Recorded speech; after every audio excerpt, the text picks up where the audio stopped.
Hey guys, let's get more news about Steelers, but first, don't forget to subscribe and leave your like. Steelers TJ Watt strongly reacts to pre-game comments from Giants RT. After edge rusher TJ Watt led the Pittsburgh Steelers to a 26-18 victory over the New York Giants on Monday Night Football, it's easy to say Giants right tackle Jermaine Eluemunor gave Watt bulletin board material.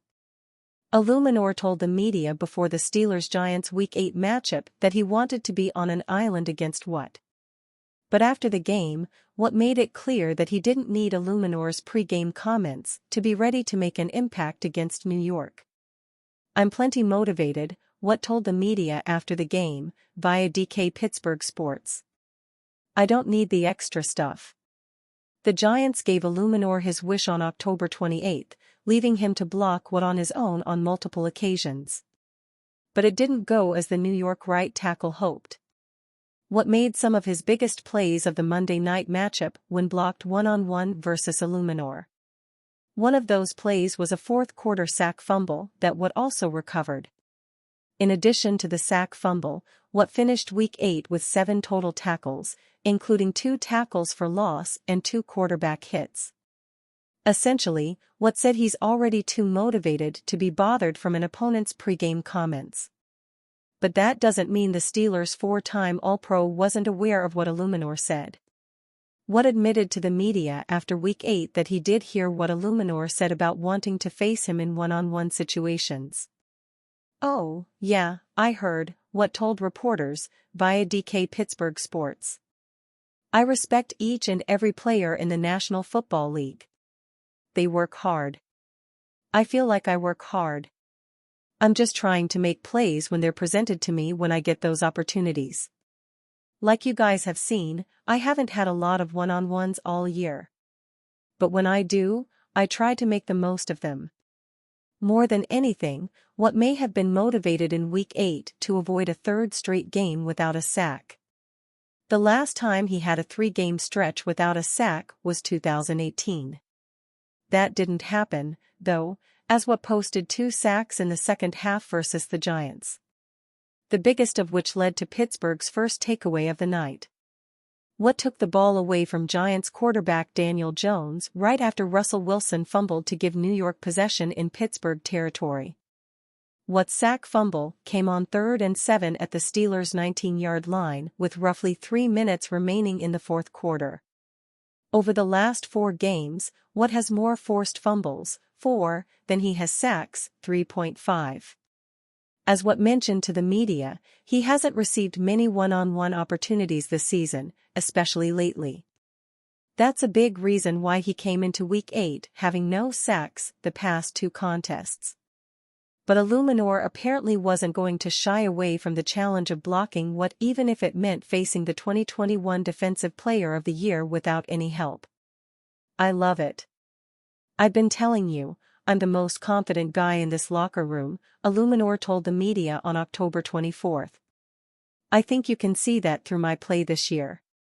I want to be on an island with him all day." Eluemunor also expressed that the Giants were going to have to be more physical than the Steelers. That's what Eluemunor said the Baltimore Ravens did when he was on their roster and beat the Steelers in 2018. The Giants' offense did establish a dominant rushing attack in Week 8, as they averaged 6.3 yards per carry. But once the Steelers took a lead, and the Giants needed to throw the ball, things were a lot more dicey for Eluemunor and the New York offensive line. JJ Watt takes subtle shot at officiating amid Steelers vs. Giants. The Pittsburgh Steelers improved to 6-2 after defeating the New York Giants, 26-18, in their Week 8 matchup for Monday Night Football. Fans roasted quarterback Daniel Jones for costing his team the game with an overthrow and interception in the final seconds of the game. However, several mistaken calls from NFL refs occurred during the Steelers-Giants game, prompting former NFL star JJ Watt to chime in on social media with a subtle jab against poor officiating.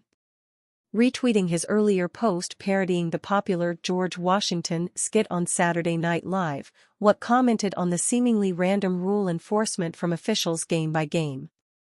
Check out his posts on X, formerly Twitter.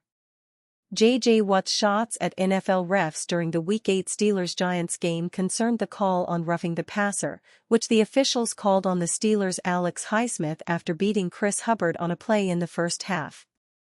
While fans complaining about refs are easy to ignore, since most of them just want the officials to call the game in favor of their teams, but if the referees commit too many wrong calls during too many games, it might signal a deeper problem.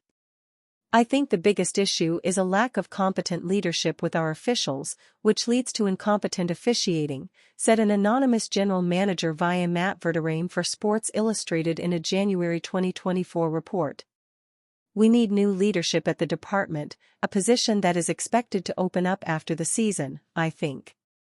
But there is no consistency at all. It's not even from group to group. It's the same group within games. Meanwhile, an anonymous NFC defensive coordinator chimed in with suggestions on how to improve NFL officiating. There's wild inconsistency week to week and crew to crew, the DC said. We need full-time officials graded on a universal scale. The top 20% get promoted, and the bottom 20% get fired.